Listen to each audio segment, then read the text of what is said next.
The August sun beat down on the Montana Territory train depot like a hammer striking iron, and Reed Callahan felt sweat run down his spine as he stood waiting at the edge of the wooden platform.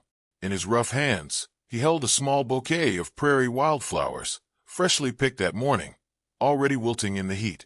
He had never carried flowers for anyone before, and the sight of them made him feel foolish, but he kept them anyway. Today mattered. The black locomotive roared closer, smoke rolling across the sky, like a promise finally kept. For 6 long months, Reed had written letters to a woman named Eleanor Hartley, a schoolteacher from Philadelphia. Plain, practical, honest. Exactly what a rancher like him needed. Her letters spoke of simple dreams, steady work, and a desire for a quieter life, far from crowded cities. She sounded like someone who could survive Montana winters and long days of hard labor. Have you ever built your life carefully, piece by piece, only to have everything change in a single moment? Have you ever discovered that what you thought you needed and what you actually needed were completely different things? Reed was 42 years old and had built the Broken Creek Ranch with his own hands. 3,000 acres, 200 head of cattle, a solid timber house with glass windows and real floors. What he did not have was a wife. No laughter in the evenings, no one to share supper with, no children to carry his name forward. So he had done what many men in the West did. He placed an advertisement and hoped. The train screamed to a stop. Steam flooded the platform, thick and white, hiding everything for a moment. Reed straightened his jacket, brushed dust from his sleeves, and tried to slow his breathing. This was it. Then the steam cleared. The woman who stepped down from the train was not Eleanor Hartley. Reed's heart dropped hard into his stomach. The woman before him was stunning in a way that made no sense out here. She wore a deep green silk dress that shimmered in the sunlight, fitted at the waist and trimmed with delicate lace. Kid leather gloves covered her hands. A wide hat crowned her head, decorated with ribbons and feathers that looked far too expensive for Silver Falls. She moved like someone who had never hauled water or scrubbed floors. Her skin was pale and smooth. Her auburn hair escaped in soft curls beneath her hat, and her face was beautiful in a way that stopped conversation around the platform cold. But it was her eyes that caught Reed's attention, golden, wide, terrified. She clutched a small beaded bag as if it were the only solid thing in the world. A porter followed behind her, carrying 2 massive leather trunks that looked like they belonged at a city mansion, not a frontier town. People stared, whispered. Someone muttered that she must be lost. The woman's gaze scanned the crowd until it landed on Reed, on the lone man holding wildflowers like a fool. Something passed over her face. Recognition, fear, acceptance. She walked toward him.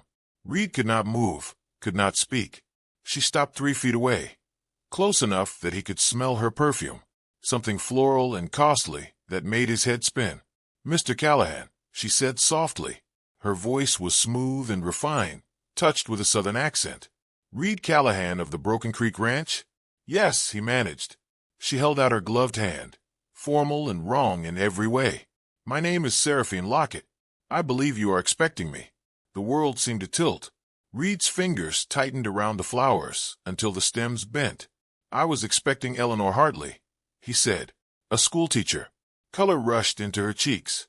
Her eyes dropped to the wooden planks beneath her feet. "Yes," she whispered.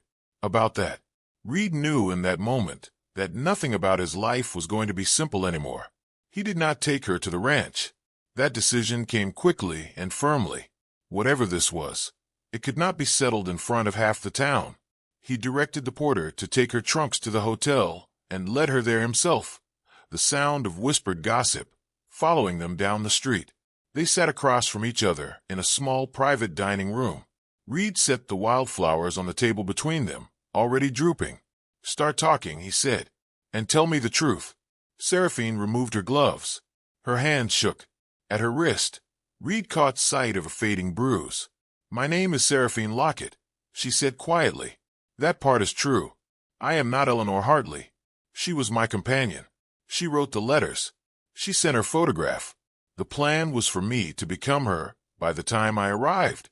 Reed leaned back in his chair, anger and disbelief battling in his chest. "Why?" Her voice cracked. "Because I was desperate. Because I had debts. Because men were hurting me when I could not pay. Because I needed somewhere safe. Silence filled the room. Reed stood and turned toward the window, staring out at the town he had built his life around.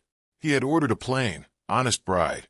Instead, fate had delivered a frightened woman wrapped in silk and secrets. And now he had a choice that would change everything. He could send her away, or let her stay. And he had no idea which choice would destroy him.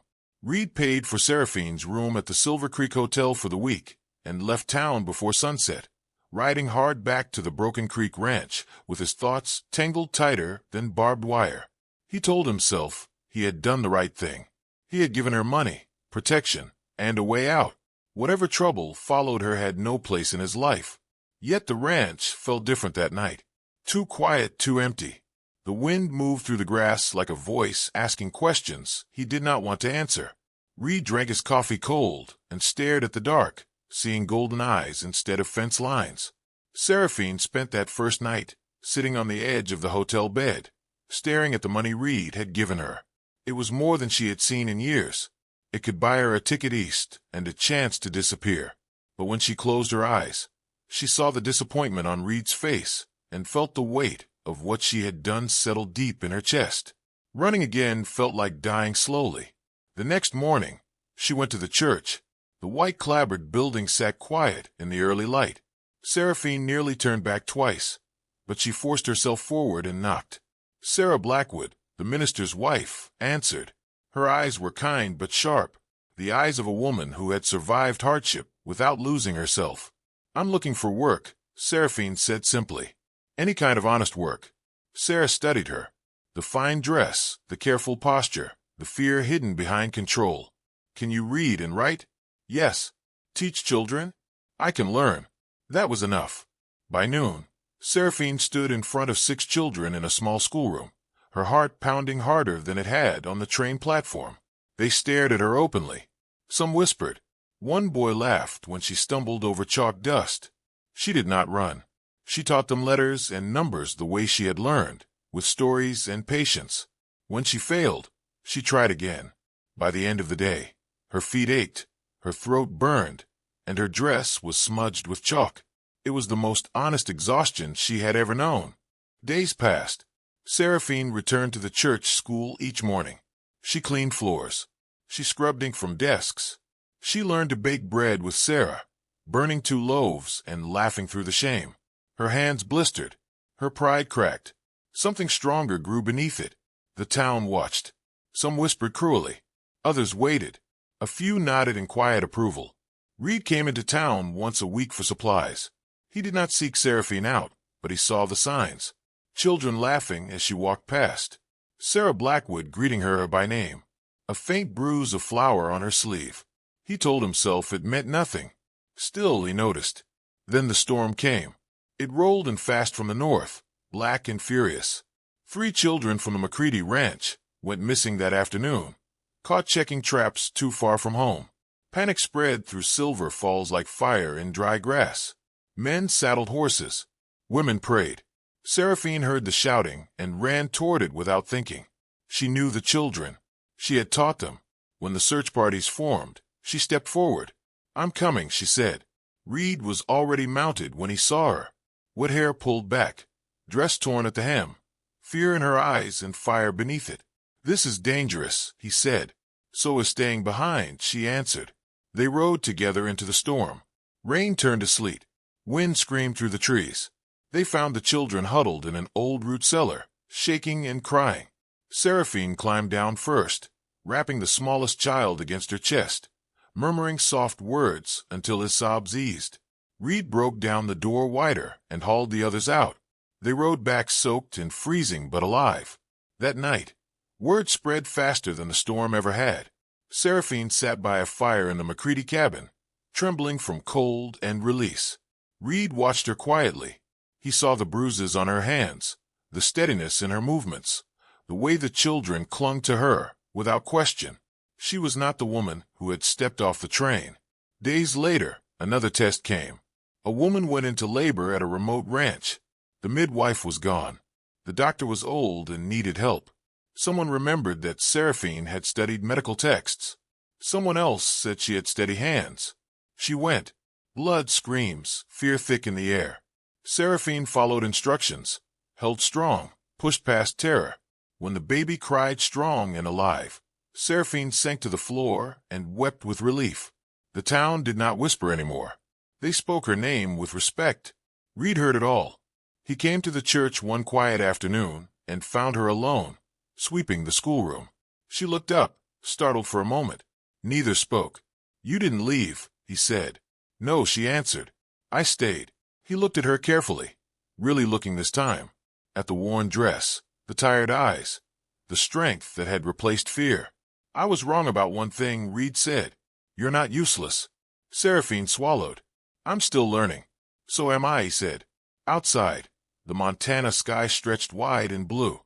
Two people stood in a small schoolroom, both changed, both uncertain, and both facing a truth neither had expected. This story was not over. Silver Falls changed quietly after that. No one announced it. No one made speeches.